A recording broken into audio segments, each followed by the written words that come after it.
पहला राजा उसका 19वां अध्याय निकाल लें। 1 किंग्स चैप्टर 19।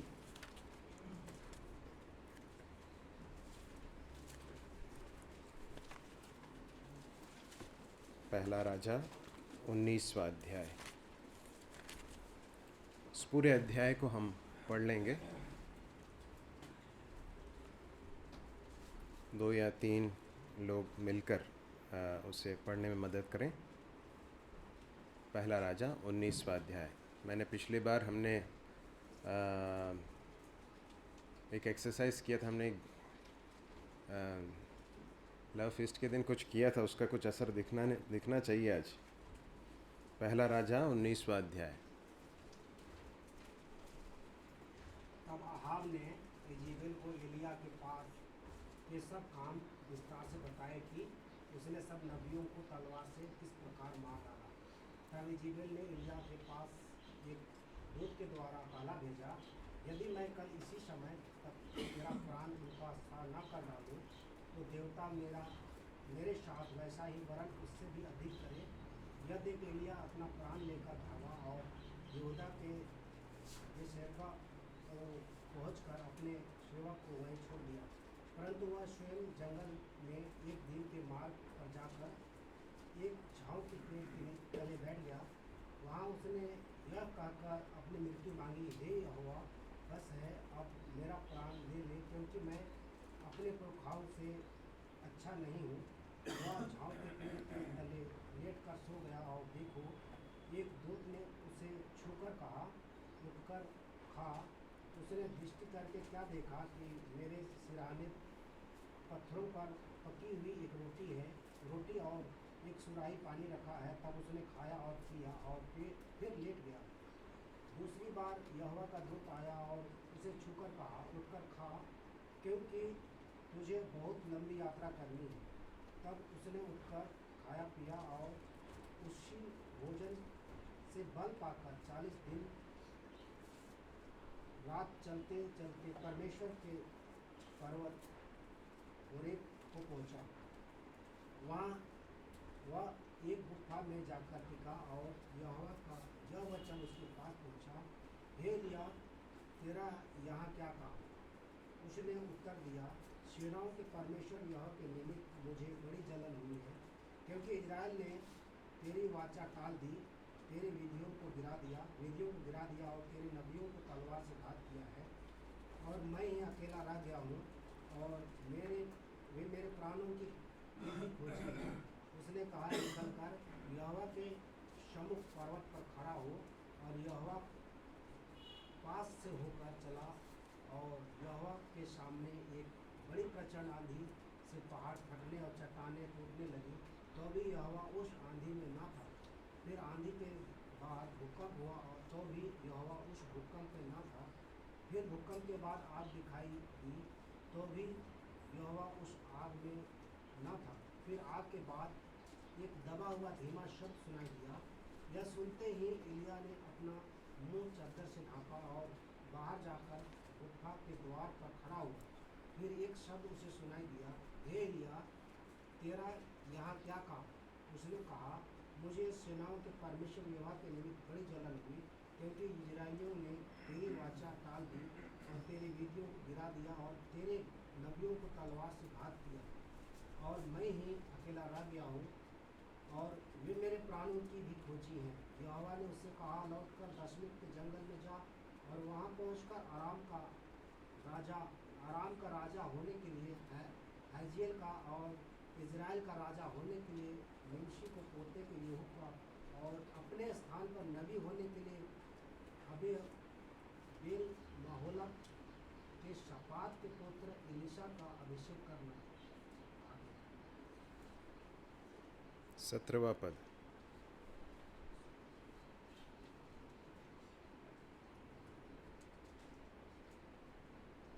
और हजएल की तलवार से जो कोई बच जाए उसको यहोवा मार डालेगा, और जो कोई यहोवा की तलवार से बच जाए उसको एलीशा मार डालेगा, तो भी मैं 7,000 इजराइलियों को बचा रखूँगा। ये सब हैं जिन्होंने ना तो बल के आगे घुटने टेके और न मुँह से उसे चूमा है। तब वहाँ वह वहाँ से चल दिया और सापात के पुत्र एलीशा से उसे मिला, जो 12 जोड़ी बैल और आगे किए हुए स्वयं बारहवीं के साथ होकर हल जोत रहा था। उसके पास जाकर एलिया ने अपनी चादर उस पर डाल दी। तब वह बैलों को छोड़कर एलिया के पीछे दौड़ा और कहने लगा, मुझे अपने माता पिता को चुनने दे, तब मैं तेरे पीछे चलूँगा। उसने कहा, लौट जा, मैंने तुझसे क्या किया है। तब वह उसके पीछे से लौट गया और एक जोड़ी बैल लेकर बलि किए और बैलों का सामान जलाकर उनका मांस पका के अपने लोगों को दे दिया और उन्होंने खाया। तब वह कमर बांधकर एलिया के पीछे चला और उसकी सेवा करने लगा। प्रभु अपने पवित्र वचन के सुने जाने पर, पढ़े जाने पर आशीष दे। हमने एलिया के जीवन का अभी तक जो अध्ययन किया, उसमें हमें जो अभी तक एलिया का जो पिक्चर मिला है वो कैसा है? बहुत ही एक निर्भय होकर, है ना, बिना किसी डर के परमेश्वर के लिए खड़े रहने वाले परमेश्वर के एक दास के रूप में हमने देखा था, है ना। इसके पहले करीब 7 आश्चर्यकर्म उसके द्वारा हुए हैं। बहुत बड़े बड़े आश्चर्यकर्म हुए हैं। आप गिना सकते हैं कि क्या क्या हुआ था बच्चे? सबसे पहले क्या हुआ?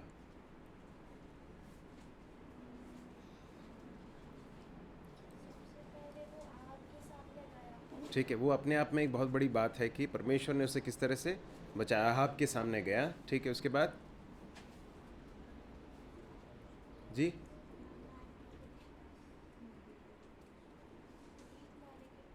उसके पहले जी, हाँ बिल्कुल, बहुत बढ़िया सारा। उसके कहने के अनुसार, उसने जो परमेश्वर के वचन के अनुसार जो कहा, उसके अनुसार क्या हो गया? बारिश बंद हो गई। बारिश नहीं हुई। कितने वर्ष तक नहीं हुई? 3.5 वर्ष तक बारिश नहीं हुई, ठीक है। और क्या क्या हुआ? जल्दी बताइए, समय नहीं है हमारे पास। फिर क्या हुआ? अकाल पड़ा, ठीक है, वो तो उसका परिणाम हुआ। फिर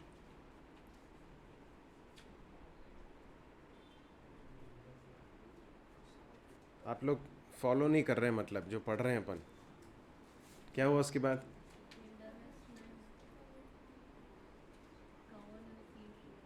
जी, कौवों के द्वारा परमेश्वर ने उसको भोजन दिया, है ना, खरीद के उस जल नाले से उसको पिलाया, ठीक है। और फिर आगे क्या होता है? सारपत की विधवा के पास पहुंचता है। वहाँ पर फिर एक आश्चर्यकर्म होता है। क्या होता है? आटा और तेल जो है वो प्रिजर्व्ड रहता, ख़त्म नहीं होता है, ठीक है। फिर और उसके बेटे की मृत्यु हो जाती है। और उसके बाद क्या होता है? उसको फिर से जीवित कर देता है। उसके बाद क्या होता है? उसके बाद वो जाता है, अपने आप को प्रकट करता है किसके सामने? अहाब के सामने। और उसके बाद अहाब से कहता है कि करमेल पर्वत पर सबको लेकर आओ। और उसके बाद फिर वहाँ पर और आश्चर्यकर्म होता है। क्या होता है? स्वर्ग से आग आती है और उस वेदी को और उस पर जो चीज़ें थी और पानी जो सबको वो साफ कर दे, पूरा एकदम भस्म कर देती। परमेश्वर के उस बड़े कार्य को वहाँ पर हम देखते हैं। उसके बाद क्या होता है? उसके बाद उसकी प्रार्थना के उत्तर में बारिश होती है। और वो भी कैसी होती है? बहुत धुआंधार, बहुत ही भयानक बारिश होती है, ठीक है। ये सब हुआ। और उसके बाद हम जानते हैं कि परमेश्वर के वचन के अनुसार, अब जो है उसमें हमारे पास समय नहीं था, हम देख नहीं पाए थे पिछले अध्ययनों में, कि परमेश्वर के वचन के अनुसार बाल के और अशेरा के जो झूठे भविष्यद्वक्ता थे उनके ऊपर दंड लाया गया, है ना। आपके मन में एक विचार आ सकता है कि ऐसा क्यों किया। यदि आप व्यवस्था विवरण की पुस्तक को आप पढ़ें तो वहाँ पर परमेश्वर का वचन स्पष्ट कहता है कि यदि इजरायलियों में से कोई झूठा भविष्यद्वक्ता होकर खड़ा होता है और वो झूठी भविष्यवाणी करता है तो उसके लिए एक ही परिणाम हो सकता है। क्या है? मृत्युदंड, है ना। तो ये एलिया ने जो किया था अशेरा के और बाल के भविष्यद्वक्ताओं के साथ, वो उस वचन के अनुसार था जो परमेश्वर ने अपने लोगों को दिया था, ठीक। एनीवे, उसके बाद हम देखते हैं कि अब ये सब हो गया और उसके बाद अहाब जो है अपने रथ पर सवार होकर इज़राइल नहीं, इजराइल नाम के एक स्थान की ओर, जहाँ पर वो रहता था वहाँ की ओर वो जा रहा है। और जाते समय देखता है कि पास से कौन गुजर रहा है? एलिया जो है वो दौड़ते हुए गुजर रहा है ना। तो हमने देखा था कि कितने सामर्थ्य के साथ जो है वो दौड़ता हुआ चला गया। अब क्या होता है, 19वें अध्याय में हम आते हैं। यहाँ पर हम एलिया को बिल्कुल एक अलग रूप में देखते हैं। आप बता सकते हैं किस रूप में देख रहे हैं? घबरा गया है, डर गया है और भाग रहा है। फिर और क्या शब्द बता, विशेषणों का प्रयोग किया जा सकता है? निराश हो गया है ना। तो याकूब की पत्री में हमने जिस भाग से हमने आरंभ किया था, यदि आपको याद हो तो वहाँ पर लिखा है कि एलिया भी हमारे ही समान दुख सुख भोगी मनुष्य था। तो इतने समय तक हमने जो भी वृत्तांत देखे, हमने जो घटनाएं देखी, उसमें शायद हम उसके साथ आइडेंटिफाई नहीं कर पा रहे होंगे ना, क्योंकि वो तो एक विश्वास का बहुत बड़ा वीर दिखाई दे रहा है। परंतु यहाँ पर आकर जो कुछ कर रहा है वो हमारे जीवन में बहुत, एक बार नहीं कई बार होता है कि नहीं? हम डर जाते हैं, हम कई बार भागने लगते हैं, और कई बार जो है हम बहुत निराश होकर हिम्मत हार जाते हैं। तो ये जो अध्याय है, यहाँ पर जो कुछ हुआ वो एलिया के जीवन की एक गिरावट के रूप में भले ही दिखता है, और वो है ही, परंतु ये सबसे अधिक प्रोत्साहन देने वाली एक बात है। परमेश्वर के वचन ने उसके जीवन के इस भाग को भी, इस हिस्से को भी इसलिए हमारे लिए रेखांकित करके रखा है ताकि हम इस बात को समझ सकें कि वो कोई एक्स्ट्राऑर्डिनरी व्यक्ति नहीं था, बहुत असाधारण कोई व्यक्ति नहीं था, परंतु हमारे ही समान व्यक्ति था। परंतु उसके जीवन में वो परमेश्वर के लिए बहुत कुछ कर पाया। अब यहाँ पर उसके जीवन में ये जो एक गिरावट आई, उसके विषय में हम देखने वाले हैं। पहले पद में हम पढ़ते हैं कि तब अहाब ने इजेबेल को एलिया के सब काम विस्तार से बताए कि उसने सब नबियों को तलवार से किस प्रकार मार डाला। अब ठीक है, अब क्या हुआ? जब करमेल पर्वत पर वो जो कुछ घटना हुई थी, वो जो कुछ हुआ था, उस समय पर इजेबेल वहाँ पर नहीं थी। इजेबेल कहाँ थी? इजराइल में अपने महल में रही होगी, और उसको शायद ये लगा होगा कि मेरा पति गया है, सारे इजराइल को इकट्ठा किया गया, आज जो है पूरा दूध का दूध पानी का पानी हो जाएगा, आज एलिया का काम तमाम हो जाएगा, और आज जो है सब कुछ बढ़िया हो जाएगा। और उसने जब देखा होगा कि बारिश हो रही है तो उसके मन में शायद ये भी आया होगा कि यहाँ बाल का विजय हुआ है, क्योंकि आप जानते हैं बाल को जो है किसके साथ एसोसिएट किया जाता था?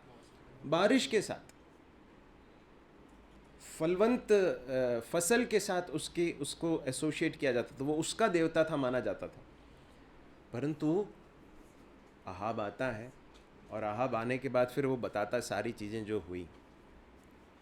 वहाँ पर लिखा है कि सब काम विस्तार से बताए कि उसने सब नबियों को तलवार से किस प्रकार मार डाला। तब इजेबेल ने एलिया के पास एक दूत के द्वारा कहला भेजा, यदि मैं कल इसी समय तक तेरा प्राण उनका सा न कर डालूं तो देवता मेरे साथ वैसा ही वरन उससे भी अधिक करें। वो कसम खा रही है कि मैं तुझे कल तक मरवा डालूंगी। ये है वो जो कह रही है। इजेबेल जो कर रही है उसमें हम बाद में आएंगे, परंतु अहाब के जीवन से एक दो बातें देखकर हम आगे बढ़ेंगे। अहाब जो है उसने पिछले 3.5 वर्षों में एलिया के द्वारा परमेश्वर का जो वचन आया था, और ये कहा गया था कि परमेश्वर के दास एलिया के वचन के अनुसार बारिश नहीं होगी और उसके कहे अनुसार ही बारिश होगी, ये उसकी आंखों के सामने हुआ। क्या हुआ? और उसके बाद उसने करमेल पर्वत पर पूरे उस घटनाक्रम को देखा जिसमें बाल के जो भविष्यद्वक्ता थे, उन्होंने पूरा दिन निकाल दिया बाल से प्रार्थना करने के लिए, और कुछ भी नहीं हुआ। उसने अपनी आंखों के सामने परमेश्वर के आग को आसमान से स्वर्ग से उतरते हुए और वो सारे वेदी को भस्म करते हुए अपनी आंखों से देखा। लेकिन मैं आपसे पूछना चाहता हूँ, उसके जीवन में कुछ परिवर्तन हुआ क्या? नहीं हुआ। कई बार ऐसा लगता है कि कुछ लोगों को यदि कुछ प्रमाण मिल जाएंगे तो लोग लोगों का जीवन बदल जाएगा, है ना। कई बार मेरे मन में भी कई बार आता था, परमेश्वर कुछ ऐसा कीजिए कि लोग जान जाएं कि आप ही परमेश्वर। परंतु इतिहास में हम अनेक बार ऐसे इस बात को देख सकते हैं कि परमेश्वर की बलवंत भुजा को देखने के बाद भी लोगों ने अपने हृदय को कैसे कर लिया, कठोर कर लिया, और सच्चाई को मानने से इनकार कर दिया। आहाब इसका एक बहुत क्लासिक एग्जाम्पल है, बहुत ही एक अच्छा उदाहरण है। वो कन्विंस तो हो गया परंतु कन्वर्ट नहीं हुआ। मतलब उसको इस बात का पूरा एहसास हो गया कि ये जो कुछ मैं करता आ रहा था वो सब गलत था, और परमेश्वर यहोवा ही परमेश्वर है, मुझे उसकी ही आराधना करनी चाहिए। लेकिन उसके हृदय के अंदर कुछ भी नहीं हुआ। दिमाग से सब समझ में आ गया, आंखों से सब कुछ देखा, लेकिन हृदय के अंदर कुछ भी नहीं हुआ। कैसे किसी एक व्यक्ति का हृदय इस तरह का हो सकता है? क्या आपके मन में कभी विचार आया, एक व्यक्ति का हृदय इस तरह से कैसे हो सकता है? देखिए, परमेश्वर का वचन जब हमारे पास जब बार बार आता है, ध्यान से सुनिए, जब परमेश्वर का वचन आपके पास, मेरे पास जब आता है, जब हम उसे सुनते हैं, जब पढ़ते हैं, और जब हम परमेश्वर के वचन के अनुसार अपने जीवन को उसकी अधीनता में नहीं लाते हैं, मानते नहीं हैं, परमेश्वर के वचन को नहीं मानते हैं। आज हमने जो कंठस्थ पद पढ़ा है वो क्या है, क्या लिखा उसमें? परंतु शुरू से कैसा, इसलिए सारी मलिनता को दूर करके और बैरभाव की बढ़ती को दूर करके उस वचन को नम्रता से ग्रहण कर लो जो तुम्हारे हृदय में बोया गया है, जो तुम्हारे प्राणों का उद्धार कर सकता है। फिर उसके बाद वचन पर चलने वाले बनो और न सिर्फ सुनने वाले जो अपने आप को धोखा देते हैं। तो जो व्यक्ति वचन को सुनने के बाद भी उस पर क्रिया नहीं करता है, उसकी उन आज्ञाओं को नहीं मानता है, धीरे धीरे करके उसका हृदय क्या होने लगता मालूम? कठोर होने लगता। और आहाब के साथ यही हुआ है। एक फैक्टर तो ये है। दूसरा एक बड़ा उसके जीवन में इस अवस्था का कारण क्या मालूम है? उसकी पत्नी इजेबेल उसका एक बहुत बड़ा एक कारण है। उसने अपने आप को अपनी दुष्ट पत्नी इजेबेल के द्वारा प्रभावित होने के लिए दे दिया, खुले रूप से दे दिया। एक घर के अंदर, एक परिवार के अंदर परमेश्वर ने पुरुष को नेतृत्व का कार्य सौंपा है, लीडरशिप का काम सौंपा है। जब एक पुरुष अपने घर में नेतृत्व को नहीं करता है और यदि स्त्री उस नेतृत्व के कार्य को अपने हाथों में ले लेती है, तो फिर वो सारा सिचुएशन जो है किस तरह से गड़बड़ी का सिचुएशन हो जाता है, उसका एक एग्जाम्पल यहाँ पर हम देख सकते हैं। इजेबेल एक दुष्ट स्त्री थी, इस बात का हमें बहुत बार जो है वृत्तांत मिलता है। उसने क्या क्या किया, उसने अपने पति के ऊपर जो प्रभाव डाला और उसने समस्त इज़राइल को किस तरह से उस बाल के आराधना में धकेल दिया, इस बात को हम देख सकते हैं। आहाब को चाहिए था कि वो अपने घर में एक अच्छे आत्मिक पुरुष होकर वो नेतृत्व करे। यदि वो वैसा करता तभी वो इज़राइल का नेतृत्व कर पाता। इज़राइल का, उस देश का नेतृत्व करने के लिए ज़रूरी क्या है? सबसे पहले अपने घर में वो अपने नेतृत्व को करे। इसलिए कलीसिया में जो अगुए हैं, जो अध्यक्ष हैं, परमेश्वर का वचन कहता है कि उनके बारे में यह कहा गया है कि वे अपने घर को अच्छी तरह से प्रबंध करने वाले लोग हों, अपने घर को प्रॉपरली मैनेज करने वाले लोग हों। यदि वे उस क्षेत्र में पराजित हो जाते हैं तो वो उनके नेतृत्व के ऊपर बहुत बड़ा प्रश्न चिन्ह डाल देता है। इसलिए जितने भी परिवार यहाँ पर हैं, मैं आप सबको बताना चाहता हूँ, आप जितने पुरुष हैं, आपकी बहुत बड़ी जिम्मेदारी है प्रिय भाइयों, आपकी बहुत बड़ी जिम्मेदारी है कि अपने घर को, अपने परिवारों को परमेश्वर के रास्ते में नेतृत्व देना। यदि आप उसमें विफल होते हैं तो इस बात को मत सोचिए कि बस कुछ भी मैं कैजुअल होकर रह सकता हूँ। एक दिन परमेश्वर के सामने आपको इस बात का जवाब देना होगा। You will have to stand before the lord. प्रभु यीशु मसीह के उस न्यायासन के सामने आपको इस बात का जवाब देना होगा कि आपको ये जो नेतृत्व का कार्य दिया गया था उसे आपने किस तरह से किया। यहाँ पर हम देखते हैं कि उसने अपनी दुष्ट पत्नी की बातों को बिल्कुल वैसा ही मान लिया। अब आगे जाकर भी इस इजेबेल के बहुत सारी घटनाओं को आप देखेंगे। और आहाब को देखेंगे तो आप ऐसे एक व्यक्ति के रूप में आहाब को देख सकते हैं, एक ऐसे पुरुष के रूप में देख सकते हैं जिसकी रीढ़ की हड्डी नहीं दिखाई देती, जिसके अंदर कोई स्टैंड नहीं है। एक समय वो देखता है कि एक व्यक्ति है जिसका एक बाग है, उसके दाग की बारी है, और उसको बहुत पसंद आ जाता है, और वो कहता है कि उससे जाके कहता है कि मुझे बेच दे। तो क्या है कि मैं इसमें जो है अपने सब्जियों की खेती करना चाहता हूँ। कौन बोल रहा है? राजा। ठीक है। तो वो कहता है कि मैं अपने पुरखाओं की संपत्ति ऐसा बेच नहीं सकता। देखिए, यहूदियों के लिए जो है कुछ नियम दिए गए थे, तो वो जो कह रहा था वो उस व्यवस्था के अधीन भी कह रहा था कि मैं ऐसा नहीं कर सकता। और हर व्यक्ति को स्वतंत्रता है कि वो अपने संपत्ति को बेचना चाहता है या नहीं चाहता है। अब ये सुनने के बाद आहाब बिल्कुल घर पे आकर ऐसा बैठ गया जैसा कि कुछ बच्चे कई बार रूठ कर मुंह बना लेते हैं ना, एकदम। देखा आपने कभी? है ना, कि गुस्सा हो के एकदम मुंह बना लेंगे और सिर झुका लेंगे और फिर जो है किसी से बात नहीं करेंगे। हाँ, इधर ध्यान दीजिए। ये बच्चों तक तो ठीक है, बच्चों को भी जो है इन सारी चीज़ों में एड्रेस करना ज़रूरी है, माता पिताओं को। लेकिन जब बड़े लोग ऐसा करने लगें तो क्या सोचेंगे, क्या समझा जा सकता है? आहाब एक साधारण एक नागरिक नहीं है, परंतु उस देश का कौन है? राजा है। और वो बिल्कुल एक बच्चे के समान बिहेव कर रहा है। और उसके बाद क्या होता मालूम? उसके बाद उसकी पत्नी आती है और पत्नी बोलती कि तू इतना निराश क्यों होकर बैठा है? तो वो सब बताता है कि देखो, मैं वो भूमि लेना चाहता था, खरीदना चाहता था, और उसने मना कर दिया। बोले, तू इज़राइल का राजा तू है कि कोई और है? और उसके बाद फिर वो बोलती कि मैं दिलवाती हूँ तुझे। और उसके बाद फिर वो क्या करती है? वो दो झूठे गवाहों को खड़े करके उस व्यक्ति के बारे में गलत गवाहियाँ दिलवाती है, और उसके बाद लोग उसको मार डालते हैं। और उसके बाद आकर कहती कि जा उस भूमि को जाके ले ले। आप देखिए आहाब के जीवन को, अपने परमेश्वर के प्रति अधीनता, वचन के प्रति अधीनता, और अपने एक नेतृत्व के कार्य से बिल्कुल पिछड़े हुए एक व्यक्ति के रूप में देखते हैं। बस जो कुछ अपनी पत्नी कह रहा है, बस उसी की बात मानकर वो चल रहा है। हम प्रेरितों के काम उसके 5वें अध्याय में हम एक दंपत्ति के विषय में पढ़ते हैं जिसका नाम है हनन्या और सफ़ीरा। और वहाँ पढ़ते हैं कि अब किसका आइडिया था ये तो नहीं मालूम, लेकिन किसी एक का आइडिया था कि हम एक काम करते हैं, भूमि बेच देते हैं और पूरा जो है दाम नहीं देंगे।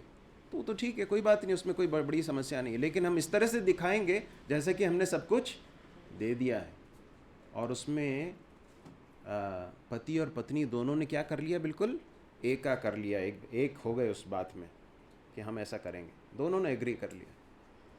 और आप जानते हैं आगे जाकर पतरस कहता है कि तुमने कैसे ऐसे सोच लिया कि पवित्र आत्मा के विरुद्ध झूठ बोलो, और ऐसा करने के लिए तुमने एका कैसे कर लिया? इसका मतलब क्या है? किसी भी गलत बात के लिए पति और पत्नी एका नहीं कर सकते हैं। They can not be one. यदि कोई गलत बात दिखती है तो उसमें पति या पत्नी दोनों को की जिम्मेदारी है कि वो सामने वाले को, अपने पति को या अपने पत्नी को करेक्ट करे और बोले कि नहीं, हम ऐसा नहीं कर सकते, ये तो वचन के खिलाफ है।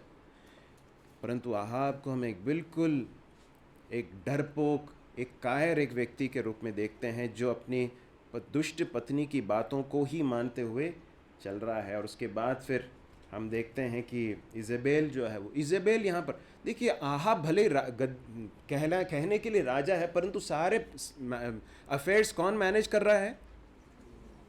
इजेबेल। ये सब हमारे लिए जो है, ये परमेश्वर के वचन में दिए गए वार्निंग्स हैं, ताकि ये सब चीज़ें हमारे घरों में ना हो, हमारे बीच में ना हो। लिखा है कि इजेबेल ने एलिया के पास एक दूत के द्वारा कहला भेजा, यदि मैं कल इसी समय तक तेरा प्राण उनका सा ना कर डालूं तो देवता मेरे साथ वैसा ही वरन उससे भी अधिक करें। यह देख एलिया अपना प्राण लेकर भागा और यहूदा के बेरशेबा को पहुंचकर अपने सेवक को वहीं छोड़ दिया। ठीक है, अब इसके बाद की घटना क्या है हम जानते हैं। अब ये जो है एक दूत को वहाँ भेजती है, किसके पास? एलिया के पास भेजती है, और कहती है कि मैं तुझे कल तक इसी समय तक तुझे मार डालूंगी। और यदि ऐसा नहीं हुआ तो मेरा नाम इजेबेल नहीं है, ये है उसका कहने का मतलब, है ना। मेरे साथ इससे भी ज़्यादा हो जाए, लेकिन कल मैं इस बात को सुनिश्चित करूँगी कि कल तेरा हाल भी वैसा ही होगा जैसा तूने उन भविष्यद्वक्ताओं के साथ किया है। अब उसके बाद हम देखते हैं क्या होता है। एलिया वहाँ से डर जाता है, बहुत बुरी तरह से डर जाता है, वहाँ से भाग खड़ा होता है और उसके बाद बेरशेबा पहुँचता है, वहाँ अपने सेवक को छोड़ देता है। उसके बाद फिर स्वयं जंगल में एक दिन के मार्ग पर चला जाता है, अंदर और विल्डरनेस में चला जाता है। तो यहाँ पर एलिया को हम आत्मिक रूप से एक पतित अवस्था में देखते हैं, एक डरे हुए, एक भयभीत व्यक्ति के रूप में हम देखते हैं, जबकि अभी तक हम इस तरह की किसी बात को उसको जीवन में नहीं देख सकते। निराश, डरा हुआ, हिम्मत हार गया, प्रभु बहुत हो गया, है ना। हम कुछ फैक्टर्स को, कुछ बातों को हम देखेंगे जिसके कारण उसके जीवन में ये पतन आया। तो आप लिख रहे हैं तो लिख सकते हैं कि वो कारण जिनके कारण एलिया के जीवन में यह पतन आया या यह गिरावट आई।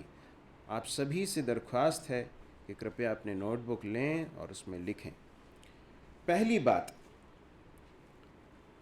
अभी तक यदि आप इज़राइल एलिया के जीवन को यदि आप देखें, एलिया ने जो कुछ किया वो कब किया, या अभी तक जो कुछ हुआ, आप बता सकते हैं। एलिया के बारे में सबसे पहली बात क्या बताई गई है? ये सबसे पहली बात क्या लिखा है 18वें अध्याय में? सॉरी, 18वें अध्याय को छोड़िए, उसके पहले, हाँ देखिए, 17वें अध्याय में गायत्री बहन ने बताया था कि इज़राइल के परमेश्वर के सामने वो खड़ा रहता था ना।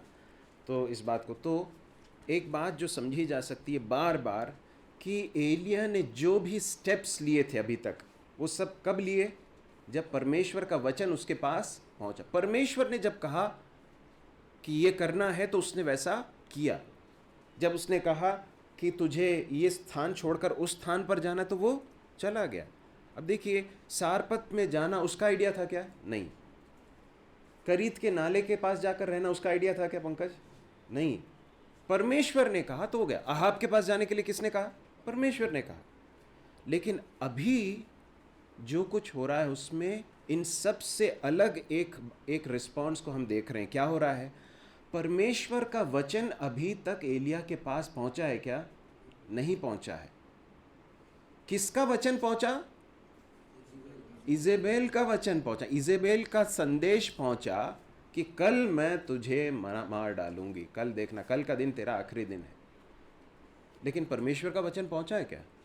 परमेश्वर का वचन नहीं पहुंचा। और अभी तक बिना परमेश्वर के वचन के वो अपने घर से निकला नहीं, अपने किसी भी स्टेप को उसने नहीं लिया है। अभी तक वो सारे काम परमेश्वर के वचन की आज्ञा के अनुसार ही करता आया है। लेकिन अभी क्या हो गया? उसने मनुष्य के द्वारा आए हुए एक संदेश को सुनकर वो इम्पेशेंट हो गया, या फिर उसने अपने धीरज को खो दिया। परमेश्वर के वचन को सुनने के लिए उसने वेट नहीं किया। Failure to wait for God's word. परमेश्वर के वचन को, परमेश्वर के आज्ञा को प्राप्त करने के लिए जो विफलता उसके जीवन में हुई, वो एक बहुत बड़ा कारण बन गई उसके जीवन में ऐसा होने के लिए। आप जानते हैं, शाऊल के बारे में हम पढ़ते हैं, शाऊल, राजा शाऊल के बारे में। बहुत अच्छा एक व्यक्ति था, हमने उसके बारे में अध्ययन किया था, उसका कैरेक्टर स्टडी किया था।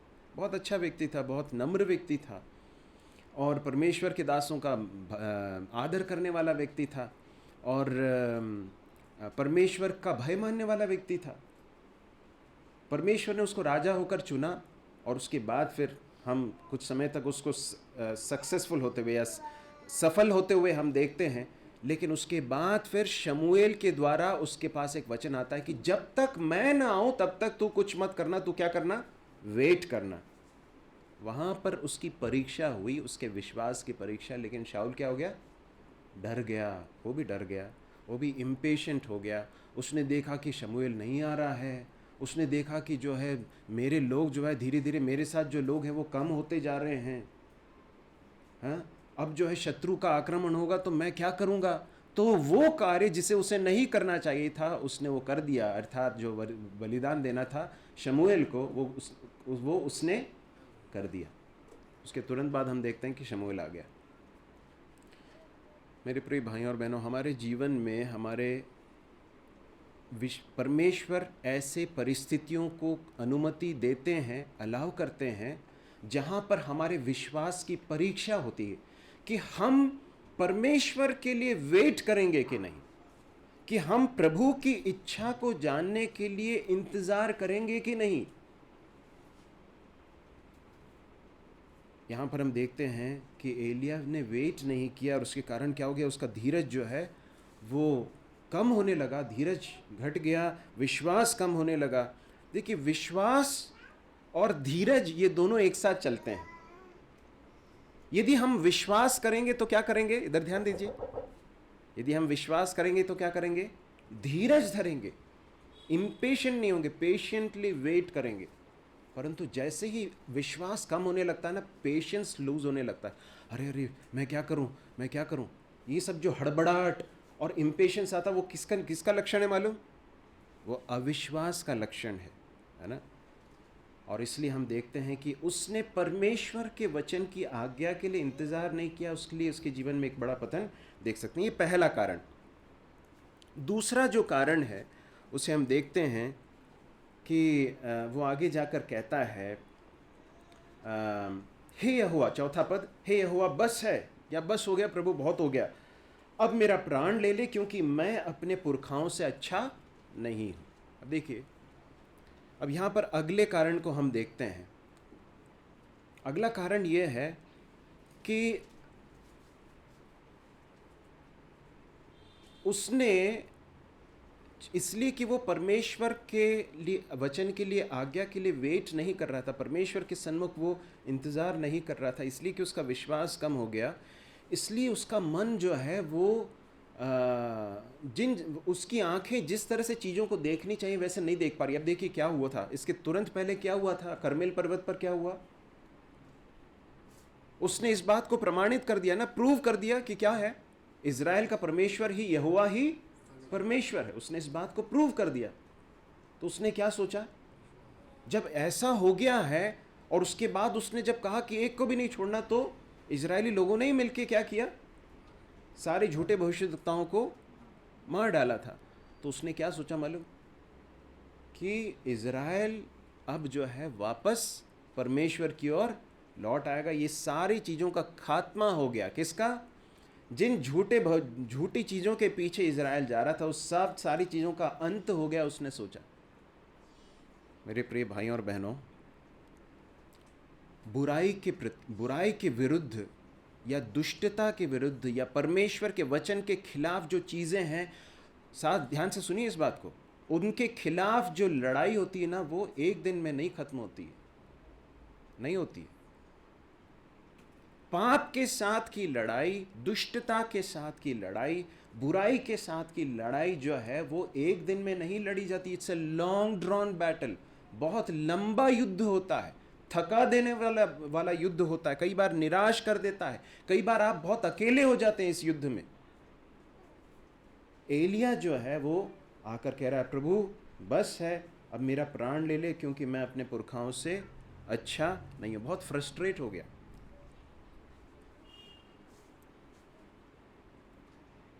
क्या सोच रहा है वो, मैंने जो कुछ किया उसका कोई फायदा ही नहीं हुआ,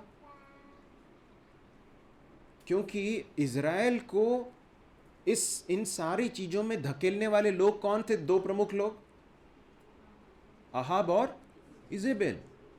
उनके अंदर कोई परिवर्तन नहीं आया तो फिर क्या होगा, वापस यही स्थिति आने वाली है। तो वो बिल्कुल फ्रस्ट्रेट हो गया, प्रभु मैंने जो कुछ किया उसका कोई अंजाम ही नहीं निकला, उसका कोई परिणाम नहीं निकला। अब यहाँ पर समस्या क्या मालूम है, समस्या यह है कि एलिया इस बात को थोड़े समय के लिए भूल गया कि जो कुछ हुआ था वो किसका किया हुआ था, किसका किया था, परमेश्वर के द्वारा किया गया था। जो कुछ अभी तक हुआ किसने किया है, परमेश्वर ने किया, एलिया ने नहीं किया। एलिया तो सिर्फ परमेश्वर का एक माध्यम मात्र रहा। ये जरूर है कि वो बड़ी निडरता के साथ परमेश्वर के लिए खड़ा रहा, खतरे उठाकर, जोखिम उठाकर वो परमेश्वर के लिए खड़ा रहा। लेकिन अल्टीमेटली करने वाला कौन है? परमेश्वर।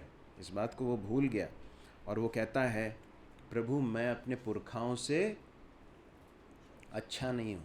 इसका मतलब क्या है? एलिया के बारे में हमने ध्यान दिया था ना, वो तिशबी नाम के एक स्थान का था और वहाँ बहुत एक नॉन डिस्क्रिप्ट परिवार से, उसके बारे में कोई ज़्यादा कोई जानकारी नहीं कि वो कौन से परिवार का है, उस परिवार में कुछ राजघराने का है क्या, कि याजक के परिवार का है, ऐसा कुछ नहीं। बहुत ही एक साधारण परिवार से है ना। तो शायद एलिया के मन में एक कुछ समय के लिए ख्याल आया होगा कि मैं अपने पुरखाओं से तो थोड़ा सा तो बेहतर हूँ, इसलिए परमेश्वर ने मुझे कुछ चुना है। शायद ऐसा मन में विचार आ सकता, मुझे नहीं मालूम।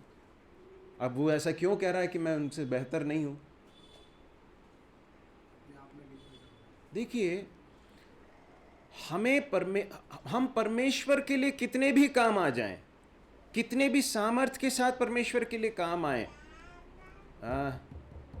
जो को परमेश्वर के लिए कितने भी काम आ जाएं, हम परमेश्वर के द्वारा कितने भी सामर्थ्य के साथ काम आए, लेकिन एक बात याद रखिए कि वो सब कुछ किसके द्वारा किया गया है?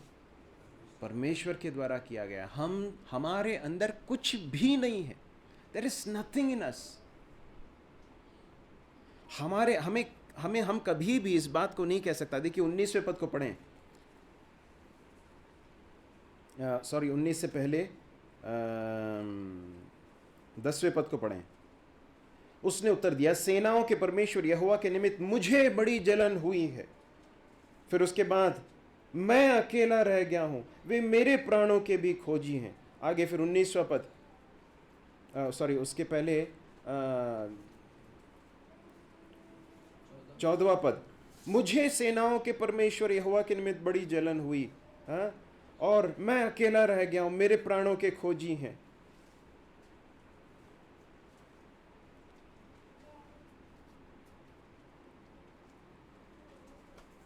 कई बार हम परमेश्वर के कार्य का जो क्रेडिट है वो कई बार हम छीनने की कोशिश करते हैं कि मैंने कुछ किया है, इसलिए जो है ये सब हुआ है।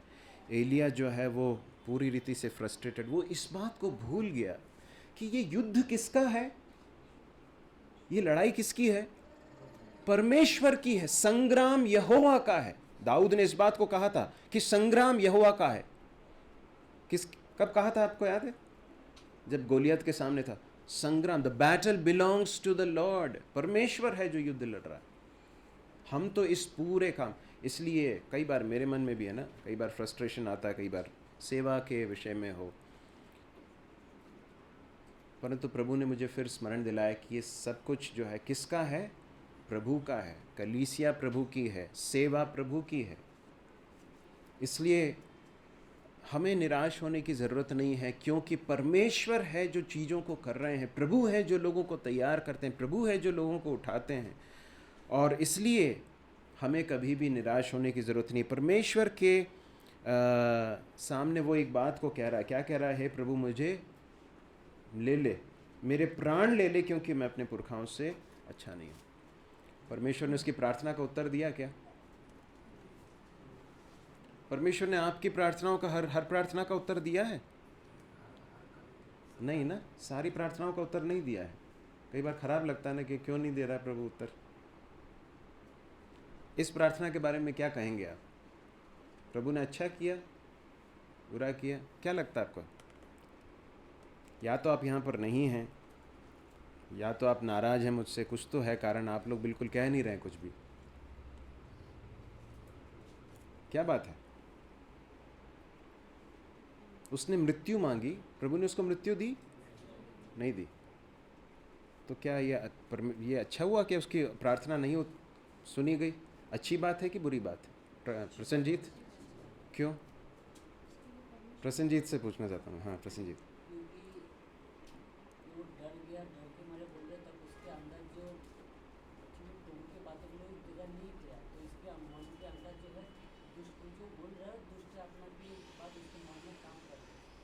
ओके, वो डर के प्रभाव में कह रहा है, ठीक है। और कोई बच्चों में से कोई एक?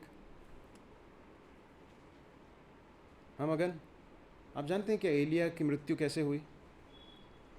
बच्चे बच्चे बच्चे, बड़े नहीं, बड़े नहीं, बड़े नहीं, बच्चे बताएंगे एलिया की मृत्यु कैसे हुई? कैसे उठा लिया गया?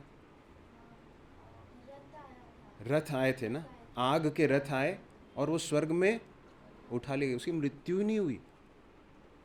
सोच के देखो, उसका जो अंत, उसके जीवन का जो अंत जिस तरह से हुआ, जितनी महिमा के साथ हुआ, वो नहीं होता यदि परमेश्वर उसकी प्रार्थना को अभी सुन लेता। कई बार हम निराशा में होकर, क्रोध में आकर, फ्रस्ट्रेशन में होकर, कई बार जो बातें प्रभु से कहते हैं ना, प्रभु हमारे साथ वैसा व्यवहार नहीं करता। मैंने कितने बार, मैं अपने जीवन में बता रहा हूँ, कई बार जो मैंने प्रभु से कहा है वो सब यदि प्रभु ने सुन लिया होता तो आज मैं यहाँ पर नहीं होता। प्रभु की बड़ी दया है, प्रभु हमारे साथ कितनी दया के साथ व्यवहार करता है। और उसके बाद फिर हम देखते हैं अगले कारण को। हमने दो बातें देखी, एक तो परमेश्वर के वचन के लिए इंतज़ार करने के लिए वो तैयार नहीं हुआ। दूसरा, फ्रस्ट्रेट हो गया, परमेश्वर के हाथ को नहीं देख रहा है, वो ये देख रहा है कि मैंने किया कुछ ऐसा, उसके मन में विचार आया। और तीसरी बात, वो बहुत बुरी तरह से शारीरिक रूप से थका हुआ था। सही है कि नहीं? आप जानते हैं करमेल पर्वत पर पूरा दिन निकल गया और शायद वो खड़ा ही रहा होगा उस समय पर, सारी चीज़ें हो रही हैं। और उसके बाद फिर आग गिरी, उसके बाद वहाँ से वो करीब 80 मील जो है वो दौड़ता हुआ गया है। हालांकि परमेश्वर ने उसको सामर्थ दी, लेकिन वो दौड़ता हुआ गया, वहाँ गया। और उसके बाद फिर जो है वहाँ से फिर वो गया है, कहाँ चला गया? जंगल में पहुंचा, बेरशेबा पहुंचा, बेरशेबे से एक दिन का मार्ग होते हुए जंगल के अंदर तक गया। तो कितना चला होगा, सोच के देखो। तो शारीरिक रूप से जब एक व्यक्ति बहुत थक जाता है ना, तो उसका मन भी कई बार बहुत कमज़ोर हो जाता है। इसलिए बहुत ज़रूरी है कि हम समय पर भोजन करें, समय पर सोएं, है ना। ये सब बहुत अच्छा ज़रूरी है, परमेश्वर ने रखा है। कई बार बच्चे जो है अपने इन सारे जो रूटीन्स को जो है तोड़ देते हैं, और कई बार ये ऐसा सब करने के कारण शरीर में प्रभाव पड़ता है। बच्चे हों, बड़े हों, मैं आपको एक चीज़ बताना चाह रहा हूँ कि यदि आपका एक डिसिप्लिन्ड लाइफस्टाइल नहीं है, यदि आपका एक अनुशासित जीवन नहीं है जिसमें आप सुबह उठने, रात को सोने, समय पर व्यायाम करने, समय पर भोजन करने, सही मात्रा में भोजन करने, है ना, इन सारी चीज़ों का एक कोई अगर डिसिप्लिन नहीं है ना, तो मैं आपको बता रहा हूँ कि शरीर में उसका प्रभाव दिखेगा, डेफिनेटली दिखेगा। और न सिर्फ शरीर पर उसका प्रभाव दिखाई देगा, परंतु कुछ समय के बाद आपके मन पर भी प्रभाव दिखाई देने लगेगा। आपको लगेगा मैं जीवन का कोई अर्थ नहीं लगने लगेगा। कैसे आएगा? यदि हमारे जीवन में कोई अनुशासन नहीं है, हम कैसे अपने दिन को व्यतीत कर रहे हैं, सुबह उठ के क्या कर रहे हैं, बस उठ के यदि बस मोबाइल देख रहे हैं या फिर कुछ विजुअल्स देख रहे हैं या फिर ऐसे ही टल्ले मार के घूम रहे हैं, तो हमारे जीवन में कोई सार्थक नहीं होगा। तो फिर वो हमारे मन को डेफिनेटली प्रभावित करेगा। ये सीधे तरह से एलिया के साथ भले ही जुड़ा हुआ नहीं, परंतु मैं बता रहा हूँ कि शारीरिक जो थकान है और विश्राम नहीं करना, समय पर भोजन नहीं करना, ये सब कई बार इस तरह से प्रभावित करता है। परमेश्वर ने जब एलिया को इस अवस्था में देखा, तो परमेश्वर उसको पहले ये नहीं कह रहा कि तूने अभी तक ये सब किया था, ये सब कर, अब तू ऐसा क्यों बोल रहा है। परमेश्वर उससे कुछ ही नहीं कह रहा है। क्या करते हैं मालूम है? एक दूत को भेजते हैं उसके पास, और क्या करते हैं? उसको खाने के लिए भोजन देते हैं। प्रभु यीशु मसीह अपने शिष्यों के साथ थे, बहुत बिजी, मिनिस्ट्री चल रहा है। उसके बाद प्रभु बोलते हैं जाओ जाके थोड़ा विश्राम करो। खाने के लिए भी समय नहीं मिल रहा था उनको। तो समय पर भोजन करना, विश्राम करना सब ज़रूरी। तो परमेश्वर एलिया के पास भोजन भेजते हैं, बढ़िया गर्मा गर्म रोटी, पानी सब उसके पास भेजा जाता है। इतना थका हुआ है कि खा लेता है और उसके बाद फिर ढेर हो जाता है। इतना थक गया था वो, लिखा है वहाँ पर, इतना थक गया था। उसके बाद परमेश्वर फिर उसके पास, प्रभु उसके पास फिर से क्या भेजते हैं? दूत को भेजते हैं। क्या कहता है? दूसरी बार यहोवा का दूत आया, 7वां पद, उसे छूकर कहा, उठकर खा, तुझे बहुत लंबी यात्रा करनी है। तब उसने उठकर खाया पिया और उसी भोजन के बल पाकर 40 दिन चलते चलते परमेश्वर के पर्वत होरेब को पहुंचा। तो यहाँ पर हमने 3 चीज़ें देखी, हम यहाँ पर समाप्त करेंगे। परमेश्वर के वचन के लिए इंतज़ार करना बहुत ही महत्वपूर्ण है प्रियो। हमारे जीवन के जो भी स्टेप्स हैं, जो कदम हम उठाते हैं, बहुत ही ज़रूरी है कि हम परमेश्वर की इच्छा को जानकर ही उठाएं। छोटा स्टेप हो, बड़ा स्टेप हो, छोटा कदम हो, बड़ा कदम हो, परमेश्वर मेरे जीवन में ये चाहता है, इस बात का एक क्लियर कन्विक्शन होना चाहिए, निश्चय होना चाहिए कि हाँ ये प्रभु की इच्छा है। बस मुझे अच्छा लगा इसलिए मैं कर रहा हूँ, मुझे अच्छा लगा इसलिए मैं कर रही हूँ, ऐसा नहीं होना चाहिए। परमेश्वर का वचन आया, जब उसके पास पहुँचा, उसने स्टेप लिया, परमेश्वर ने उसे सफलता दी। परंतु अब क्या हो रहा है? इसलिए कि परमेश्वर के वचन के लिए इंतज़ार नहीं किया, इसलिए डर गया, निराश होकर भाग रहा है। दूसरी बात हमने देखी, युद्ध परमेश्वर का है। जब हम परमेश्वर की महिमा को, परमेश्वर के किए हुए कार्य को अपने हाथों में लेने की, उसका क्रेडिट हम खुद लेने की कोशिश करते हैं, जब हम ये सोचते हैं कि हमने कुछ किया, तो फिर वो हमारे लिए बड़ी असफलता का और निराशा का कारण बन जाता है। और तीसरी बात, शारीरिक थकान, जिसके कारण वो निराश हो गया। और हम यहाँ पर देखते हैं कि परमेश्वर कितने करुणा के साथ, कितने ही दया के साथ अपने इस दास के साथ व्यवहार करते हैं। प्रभु ने चाहा तो आगे हम इसी अध्ययन को आगे जारी रखेंगे। परमेश्वर ने आपके हृदय में, मैं विश्वास करता हूँ कि कोई ना कोई बात ज़रूर अंकित की होगी, एक से अधिक बातें सिखाई होंगी। मैं आपसे याचना करता हूँ, आपसे निवेदन करता हूँ कि कृपया जो बातें आपने सीखी हैं उसके बारे में सोचें। पिछले दिनों भाई साइलस ने इस बात को स्मरण दिलाया था कि जब वचन को हम सुनते हैं तो उस पर विचार करना, उसके बारे में सोचना बहुत ज़रूरी है। यदि हम नहीं करते हैं तो वो वचन बस चला जाता है, वो उठा ले जाता है शैतान, है ना। प्रभु हमारी सहायता करें।